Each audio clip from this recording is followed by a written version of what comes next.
사랑합니다. 축복합니다. 지난 금요일은 절기로 입춘이었습니다. 훈풍이 찾아오지 못하고 상당히 추운 날씨가 오늘까지, 이번 주 주중까지 계속 이어진다고 합니다. 하지만 운동하면서 보면 벌써 벚꽃나무에 햇빛이 좋게 비치는 곳 나무는 벌써 작게 봉우리가 맺혀 있는 것을 볼 수가 있습니다. 절기는 참 정확한 것 같아요. 더딘 것 같지만 또 남쪽으로부터 따뜻한 바람이 불어오면 머지않아 벚꽃나무에 팝콘이 하얀 꽃들이 이제 풍성하게 만개하게 되겠지요. 겨울 추위가 물러가는 것처럼 이제 코로나19도 물러가게 되면 일상생활의 회복도 도래하게 될 것입니다. 일상생활의 회복과 더불어 우리 그리스도인들은 신앙생활의 회복도 당연히 있어야 되겠지요. 그동안 이런저런 이유로 인하여 움츠려졌던 이러한 모습들, 그래서 우리는 지난 1월 한 달 동안 움츠려졌던 안전병이 신앙 일어나라, 머뭇거리는 신앙 일어나라, 미지근한 신앙 일어나라, 두려워하는 신앙 일어나라, 이런 말씀을 들으면서 우리 신앙생활의 회복과 영적인 봄이 오기를 우리가 기대하며 말씀을 들었습니다. 내 개인적인 신앙이 어떤 환경적인 요인으로 주저앉는 이런 일이 있어서는 안 되겠지요. 또 하나 우리가 회복되어 일어나야 할 부분이 있다면 교회 공동체입니다. 그래서 2월 한 달 동안은 우리가 신약 성경에 기록되어 있는 아름다운, 본받고 싶어하는 이러한 교회들을 찾아보면서 말씀을 나누고자 합니다. 오늘 첫 번째 시간으로서 모든 교회의 롤모델이라고 할 수 있는 이 예루살렘 교회의 아름답고 건강한 모습을 찾아보면서 은혜를 나누고자 합니다. 예루살렘 교회의 이 모습을 먼저 찾아보기 전에 교회의 주인은 누구인가? 이 물음에 대한 정확한 답을 우리가 마음에 새기고 있어야 합니다. 교회의 주인은 누구인가? 두말할 것도 없이 교회의 주인은 예수 그리스도이시죠. 예수 그리스도. 예수님께서 가이사랴 빌립보에서 베드로의 신앙 고백을 들으신 후에 마태복음 16장 18절에 보게 되면 이런 말씀을 하셨습니다. 또 내가 네게 이르노니 너는 베드로라, 내가 이 반석 위에 내 교회를 세우리니 음부의 권세가 이기지 못하리라 라고 말씀하셨습니다. 예수님은 인간 위에 교회를 세운 적이 없습니다. 예수님은 베드로 위에 교회를 세운 적이 없으십니다. 예수님은 베드로의 신앙 고백 위에 교회를 세우셨습니다. 예수님 분명히 이렇게 말씀하십니다. 내가 이 반석에 내 교회를, 주님의 교회를 세우신다고 말입니다. 역사적으로 왜 중세교회가 타락했습니까? 교황이 교회의 주인이고 교황 위에 교회가 세워졌다라고 주장했기 때문입니다. 타락한 인간, 죄인된 인간 위에 세워진 교회가 건강할 수가 있겠습니까? 사람 위에, 사람이 주인인 교회는 무너지고 하나님만이 주인된 교회는 음부의 권세가 이길 수가 없는 것이죠. 그런 교회는 주님의 피 묻은 손으로 붙들고 계시기 때문입니다. 그런데 오늘날 사람이 교회 주인 행사를 하려는 곳이 있습니다. 교인들이 반대하고 사회적으로 지탄을 받는데도 세습을 하려고 합니다. 왜 사회적 비난을 받으면서까지 교회가 무너지고 있는데 왜 교회들이 세습을 하려고 하는가? 교회를 개척해서 성장시킨 것이 내 노력이고 내가 교회의 주인이라고 하는 이런 잘못된 가치관 때문에 그렇습니다. 하나님은 어느 시대나 사람을 세우셔서 그들을 통해서 일을 하시고 모든 것들을 운행해 가십니다. 그렇다고 사람이 주인이 될 수가 없어요. 만물의 모든 주인은 하나님이십니다. 역대상 29장 11절 말씀해 보면 여호와여 위대하심과 권능과 영광과 승리와 위엄이 다 주께 속하였사오니 천지에 있는 모든 것이 다 주의 것이로소이다. 여호와여 주권도 주께 속하였사오니 주는 높으사 만물의 머리이심이니이다. 교회만이 아니라 모든 것의 주인은 하나님이고 하나님께 속해 있다라고 분명히 말씀하고 있습니다. 그러므로 내가 젊음을 바쳐 교회를 세워 성장시켰다 할지라도 교회 법에 의해서 물러날 때가 되면 물러날 줄 아는 지혜를 가져야 되는 것이죠. 역사를 보면 하나님이 사람을 선택해 사용하는 때 기간이 있습니다. 모세의 시대가 있고 여호수아 시대가 있는 거예요. 모세, 우리가 인간적인 눈으로 보면 참 억울한 사람이에요. 왜? 그렇게 광야 40년 동안 동족을 이끌고 온갖 수고를 다 했잖아요. 그러면 요단강을 건너 가나안 땅에 들어가야 되잖아요. 하지만 네 사명은 느보산 여기까지야, 가나안 땅을 바라보는 여기까지야 라고 하나님이 명하실 때 고집부리고 아닙니다. 무슨 말씀이십니까? 제가 얼마나 수고했는지 아십니까? 백성들로부터 원망소리 다 들으면서 여기까지 왔는데 약속의 땅에 들어가지 못하다니요. 이렇게 원망하거나 들어가야 된다고 고집부리지 않았습니다. 네 사명은 여기까지야 라고 했을 때 모세는 자기 시종 여호수아를 불러다가 머리에 손을 얹고 안수 기도하여 지도자로 세웠습니다. 자기가 일할 때, 물러날 때를 정확히 알았습니다. 엘리야도 마찬가지입니다. 능력의 선지자 엘리야도 하나님이 허락하신 때까지 활동하고 멈췄습니다. 그리고 그 사역의 바톤을 엘리사에게 넘겨주었습니다.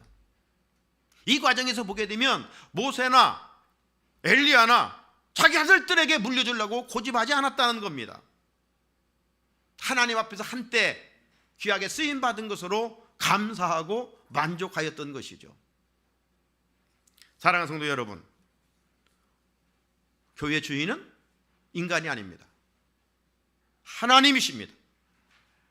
그렇기 때문에 우리가 하나님의 교회인 주님의 몸된 교회를 우리가 사랑하는 것이에요. 하나님은 우리를 사랑하셔서 충성되게 여겨 귀한 직분들을 또 맡겨 주셨습니다. 그러므로 혹이라도 하나님의 교회를 세워가는 일에 우리의 직분이 걸림돌이 되면 안 되고 디딤돌이 되어야 됩니다. 나를 통해서 하나님의 교회를 세워가는 일에 귀하게 쓰임받아야 되죠. 직분을 감사함으로 받고 충성할 때 하나님은 섬기는 교회 공동체를 통해서 축복의 물줄기를 우리 삶의 자리에 계속 끊임없이 흘러 보내주신다라고 약속하셨습니다.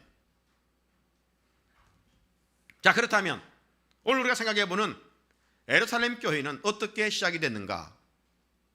오순절 성령 강림으로 말미암아 마가다락방에서 시작이 되었습니다. 마가다락방은요, 우리가 다락방 하면 우리 그 작은 다락방을 생각할 수 있는데 성지순례 갔다 온 우리 성도들도 계시지만 이만한 공간입니다. 마가의 다락방이. 거기에 사람들이 왜 모였습니까? 예수님께서 하늘로 올라가시면서 승천하시면서 이렇게 말씀하셨기 때문입니다. 사도행전 1장 4절이죠. 사도와 함께 모이사 그들에게 분부하여 이르시되 예루살렘을 떠나지 말고 내게서 들은 바 아버지께서 약속하신 것을 기다리라. 너희들 흩어지지 마. 약속하신 것이 있는데 그것을 기다리라 그랬어요. 이 말씀을 들은 사람들이 몇 명이었죠? 500명이었습니다. 500명. 그런데 380명은 그 말씀을 들었음에도 불구하고 다 흩어져 버리고 말았어요. 120명만 마가다락방에 모였습니다. 이 말씀을 묵상해 보면서 오늘 그런 확률은 이 시대도 적용된다고 생각해요. 말씀은 다 같이 듣습니다. 말씀을 듣는 사람은 많습니다. 그런데 순종한 사람은 적다는 것이죠. 하나님은 어느 시대나 순종하는 자에게 하늘 문을 여시고 그에게 있어야 할 은혜를 부어주시는 것을 볼 수가 있습니다. 흩어지지 말고 예루살렘에 모여 있으라 했을 때 저들은 마가다락방에 가서 120명이 모여 멍 때리고 있지 않았습니다. 두려워 갇혀 있지 않았습니다. 10일간 저들은 오로지 기도하는 일에 열심을 다했습니다. 그랬을 때 오순절날 놀라운 성령 강림의 역사가 임했던 것이죠. 그 현장을 의사했던 누가는 사도행전 2장 2절과 4절에서 이렇게 간증합니다. 호련히 하늘로부터 급하고 강한 바람 같은 소리가 있어 그들의 앉은 온 집에 가득하며 마치 불의 혀처럼 갈라지는 것들이 그들에게 보여 각 사람 위에 하나씩 임하여 있더니 그들이 다 성령의 충만함을 받고 성령이 말하게 하심을 따라 다른 언어들로 말하기를 시작하니라. 드디어 약속하신 성령 강림으로 예루살렘 교회는 탄생되었습니다. 오늘 본문은 이 예루살렘 교회의 아름답고 건강한 모습을 소개해주고 있고 그로 인한 그 결과가 어떻게 열매 맺고 있는지를 보여주고 있습니다. 예루살렘 교회는 어떤 교회였다고 말씀합니까? 42절을 중심으로 살펴보면 첫째, 예루살렘 교회는 가르침을 받는 교회였어요. 사도들의 가르침을 받는 교회였다. 시작이 이렇습니다. 그들이 사도의 가르침을 받아. 이것이 예루살렘 교회의 건강하고 아름다운 첫 번째 모습입니다. 사도들은 거기에 모인 무리들에게 도덕과 윤리를 가르치지 않았습니다. 어떤 세상 돌아가는 정치 이야기를 가르치지를 않았습니다. 성령 충만한 베드로는 구약 요엘 선지자를 통해 약속하신 성령이 임했음을 가르쳤습니다. 말씀을 가르쳤습니다. 그리고 너희가 십자가에 못 박은 예수가 하나님이 주와 그리스도가 되게 하셨다라고 가르쳤습니다. 선포했습니다. 베드로의 설교를 들은 무리들의 반응은 어땠을까요? 말씀을 듣고 마음의 찔림을 받았어요. 마음의 찔림을 받고 베드로와 다른 사도들을 향해서 그러면 우리가 어찌할꼬? 우리가 어찌할꼬? 그랬을 때 베드로는 이렇게 선포했습니다. 사도행전 2장 38절에 너희가 회개하여 각각 예수 그리스도의 이름으로 세례를 받고 주사함을 받으라. 그리하면 성령의 선물을 받으리라. 회개하고 예수 이름으로 주사함을 받으라. 그러면 성령을 선물로 받을 것이다. 자, 그래서 예루살렘 교회가 아름답고 건강하게 세워져 가게 되는 것이죠.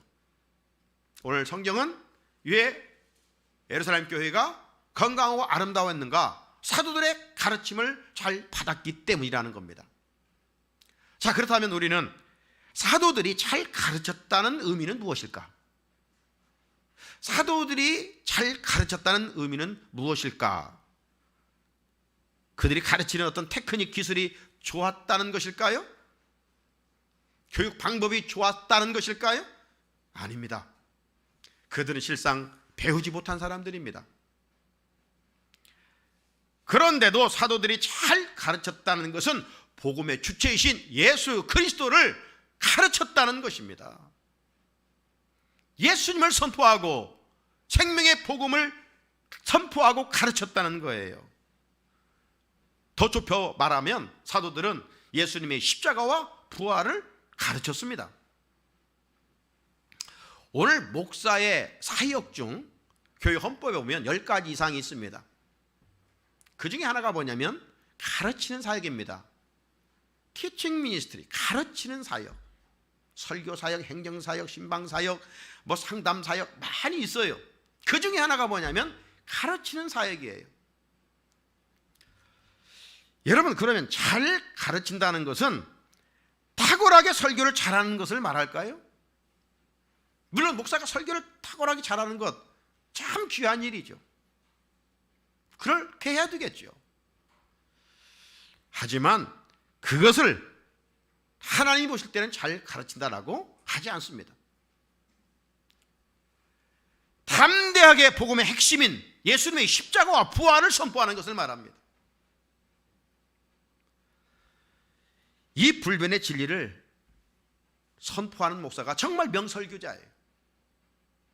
예수님의 십자가와 부활, 이것이 기독교의 진수고 생명이기 때문에 그렇습니다. 교회는 세상 이야기나 정치 이야기나 철학 이야기나 형이상학적 이야기를 들으러 오는 곳이 아닙니다. 사람의 강의를 들으러 오는 곳이 아닙니다.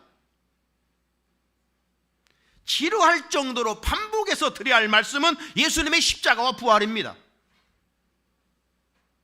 예수님의 십자가와 부활이 우리를 변화시키기 때문입니다. 우리를 새롭게 하고 교회를 새롭게 변화시키는 능력이 되기 때문입니다. 성도들은 이 진리의 말씀을 잘 받고 믿고 붙들고 신앙생활할 때 예수의 좋은 제자가 될 수가 있습니다. 왜 십자가를 자꾸 가르치고 우리가 십자가를 바라보고 묵상해야 됩니까? 십자가는 예수님 사랑의 결정체이기 때문입니다. 내 죗값이 집을 딘 곳이기 때문입니다. 우리가 어느 상태에 있을 때 예수님께서 십자가에 죽으셨습니까? 로마서 5장 8절에 보게 되면 우리가 아직 죄인 되었을 때에 그리스도께서 우리를 위하여 죽으심으로 하나님께서 우리에게 대한 자기의 사랑을 확증하셨느니라. 그렇기 때문에 우리는 십자가를 묵상하는 겁니다. 십자가를 붙드는 것입니다. 십자가를 자랑하는 것입니다. 세상 사람들에게는 십자가의 도가 우스운 것이지만, 멸망받은 저들에게는 별 볼 일 없는 것이지만, 구원을 얻는 우리에게는 하나님의 능력이 된다라고 바울은 선포하고 있지 않습니까? 십자가 신앙 귀중한 겁니다. 하지만 우리가 십자가에 멈추면 안 돼요. 십자가 건너편에 부활을 붙들어야 돼요. 예수님께서 십자가에 죽으시고 3일 만에 부활하셨기 때문입니다. 그러므로 성도는 이 십자가 사랑과 이 부활 신앙을 믿고 전해야 됩니다. 오늘 장로님이 전도에 대한 엑센트를 줘서 기도하셨는데, 죽어도 다시 산다는 이 소식보다 더 기쁜 소식이 어디가 있습니까?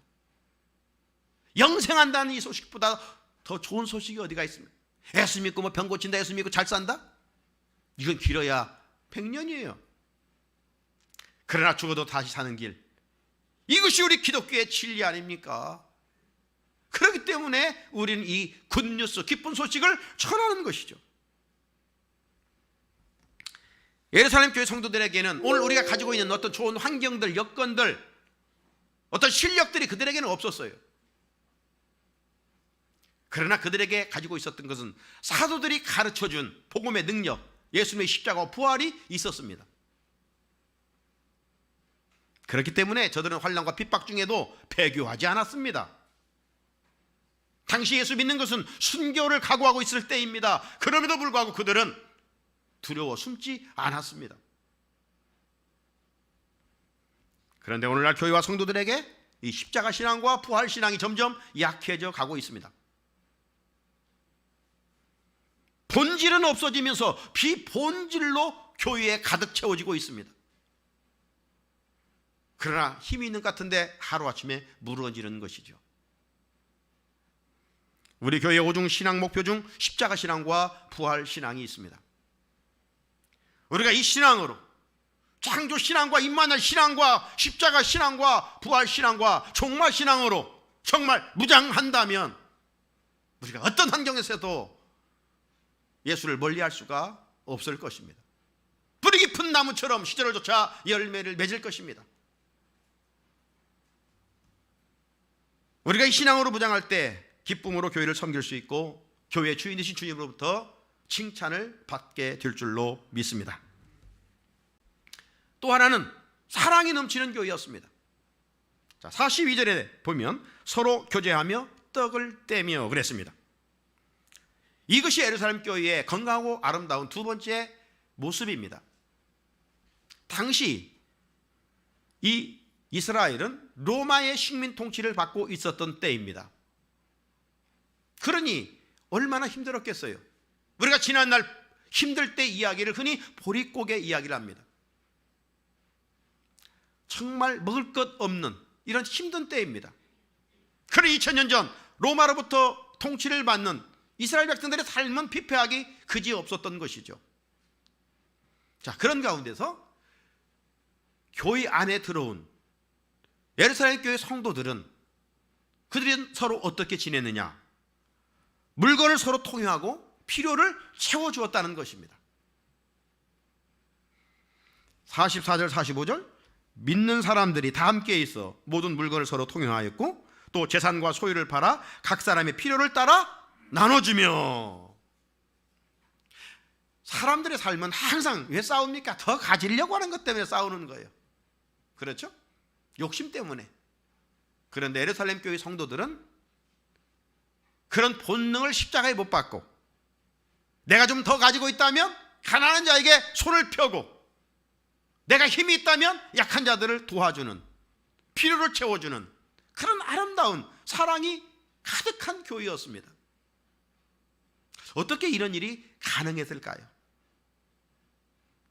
저들 마음에 주님의 사랑, 예수님의 사랑이 가득했기 때문에 그 사랑이 다른 사람에게 흘러 전이될 수가 있었던 것이죠. 저수지에 물이 가득하게 되면 저절로 흘러 넘치지 않아요. 컵에 물을 따는데 반쯤 따르면 넘치진 않아요. 그러나 가득 채우면, 부으면 흘러 넘칩니다. 저수지에 물이 흘러 넘쳐 논으로 흘러가게 되면 논의 공식들이 잘 자라 열매를 맺게 되는 것이죠. 기름지게 되는 것입니다. 풍성하게 되는 것입니다. 예루살렘 교회 성도들이 서로 사랑이 있다 보니 건강한 공동체, 행복한 공동체, 아름다운 공동체, 주님을 더 칭찬받는 공동체가 될 수밖에 없었죠. 그래서 오늘날 모든 교회들이 완전하지는 않지만 그래도 이 예루살렘 교회를 롤모델로 삼고 있는 것입니다. 사랑하는 우리 성산의 성도 여러분, 세상을 변화시키는 힘은 어떤 구호나 정치적인 이념이 아닙니다. 다음 달 대통령이 선출되고 새 정부가 이제 세워지게 되겠지요. 하지만 우리가 뭘 크게 기대할 거 있습니까? 해 아래 무엇이 새 것 되겠습니까? 도찐 게 찐이죠. 하지만 우리는 위정자들과 대통령을 위해서 저들이 잘 섬길 수 있기를 위해서 기도해야 되겠죠. 세상을 아름답게 만들어가는 능력은 정치가 아니에요. 어쩌면 정치는 인간들의 이 불순한 생각 속에서 사람을 죽입니다. 살려야 그게 바른 정치 아니에요? 바르게 다스린 게 정치 아닙니까? 한자로. 그런데 정치가 사람을 살리던가요? 죽여요.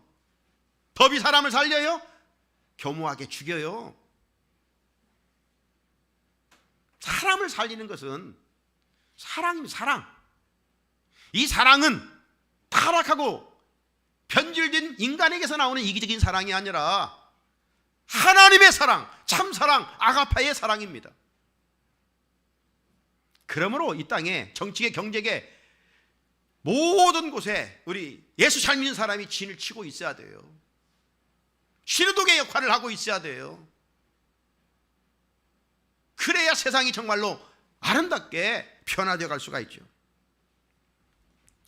우리 그리스도인들은 세상 사람보다 여러 가지 부족한 점이 있었다 할지라도 하나님의 사랑으로만큼은 부유해야 될 줄로 믿습니다. 그래야 선한 사마리아인처럼 불쌍히 여길 자를 보게 되고 선한 행위를 이어갈 수가 있습니다. 야고보는 그런 말씀을 했어요. 행함이 없는 믿음은 죽은 믿음이라고.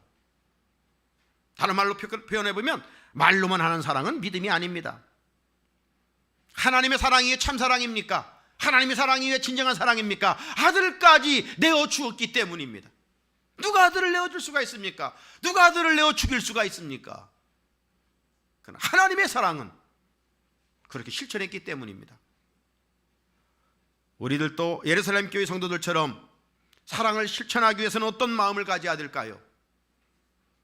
그것은 모든 것의 주인이 하나님이심을 고백해야 됩니다. 베세다 들녘에 오병이의 기적은 어떻게 일어났습니까? 한 아이가 손을 폈을 때 일어났습니다. 그리고 계속 나눌 때 놀랍게 기적은 계속 되었던 것이죠. 오늘날 사람들은 기적을 바라면서 기적을 일으키는 행동은 하지 않으려고 합니다. 결국 나누면 손해가 아니라는 것이죠. 하나님이 되돌려 주시는 놀라운 축복의 비결입니다. 그러니까 세상 사람들은 움켜쥐는 것이 복이라고 하지라도 우리 그리스도인들만큼은 손을 펴는 것이 복임을 알고 살아가야 그런 세상이 아름답지 않겠습니까? 지혜자 솔로몬은 전도서 11장 1절에서 이렇게 말합니다. 너는 네 떡을 물 위에 던져라. 여러 날 후에 도로 찾으리라. 물 위에 던졌는데 어떻게 그게 찾을 수 있습니까? 이게 인간 유한한 생각이죠.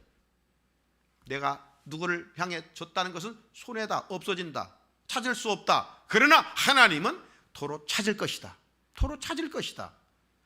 도로 찾게 하시되 증수의 축복으로 씨앗을 하나 심었는데 30배, 60배, 100배 열매를 맺는 것처럼 하나님은 말씀대로 순종하고 살아가는 자들에게 놀랍게 생각밖에 그냥 포크레인으로 나는 한 삽이었는데 하나님이 나에게 되돌려 주시는 것은 포크레인으로 되돌려 주신다는 말씀이죠. 주님은 내 구원을 위하여 물과 피를 다 쏟아 주셨습니다. 그분이 쏟아 주심으로, 내어 주심으로 우리가 살아났습니다. 그러므로 성도들도 움켜쥐는 인생이 아니라 나누고 베푸는 이런 삶을 살아가야 되겠죠. 노후에 모든 일에 관심을 갖는 것은 인생을 추하게 만드는 것입니다. 지난번 제 친구 목사에게 들은 이야기입니다. 대학교 신앙 동아리가 있는데 선후배 그 신앙 동아리의 1기, 2기, 3기수부터 지금 상당히 수십 년간 이 역사가 내려왔습니다. 그런 회원들이 작년 말 제 친구 교회가 이제 새로 졌는데 거기에 한 150여 명이 모였답니다.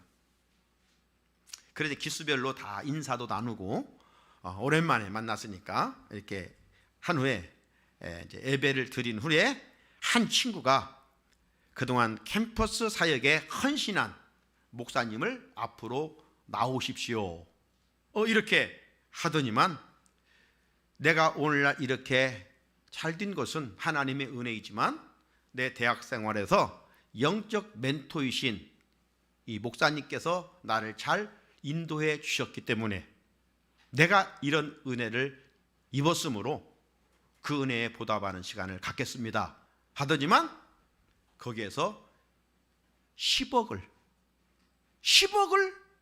전달했다는 거예요. 사진 나오죠? 네. 여러분 10억 놀래도 아니에요. 요즘은 또 어곡에서 대장동도 50억인데 뭐. 네? 자, 그리고 그거 150명 한 사람 한 사람들에게 봉투 하나를 나눠줬대요. 제 친구가 그래요.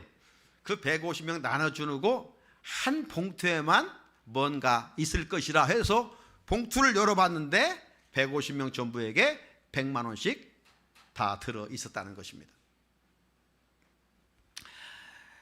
감동을 주는 이야기가 아닐 수가 없습니다. 우리는 액수가 문제가 아니라 기회가 될 때마다 나누고 베풀고 섬겨야 한다는 것이죠. 이런 성도들이 모인 교회가 주님이 보시기에 건강한 교회예요.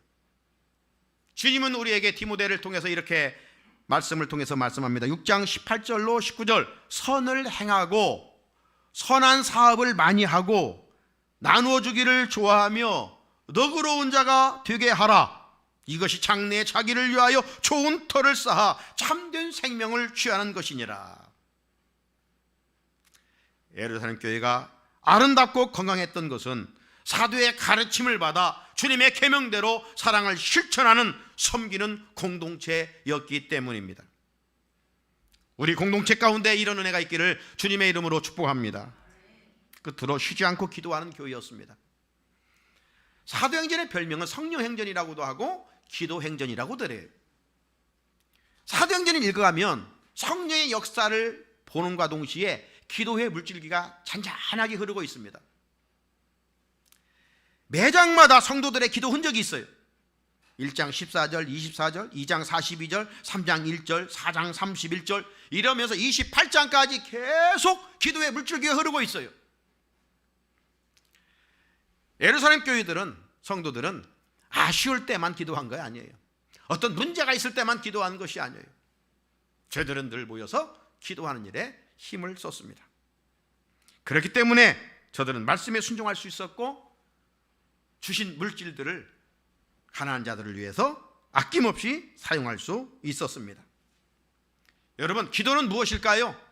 기도는 내 능력을 죽이고 하나님의 뜻을 이루는 도구입니다. 기도는 무엇일까요?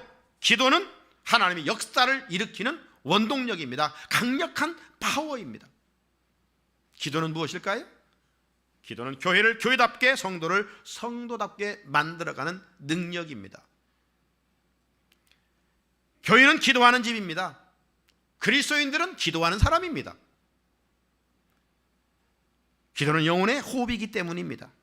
이것이 교회의 본질입니다. 성도의 본질입니다. 그런데 오늘날 교회마다 기도의 불이 점점 약해져 가고 있습니다. 성도들도 모여 기도하자고 하면 왠지 부담이 가고 힘들게 생각합니다. 기도를 통해서 하나님을 만나보고 기도의 능력이 무엇인가 맛을 못 보지 않으니까 왠지 기도하자면 부담감이 앞서는 거예요.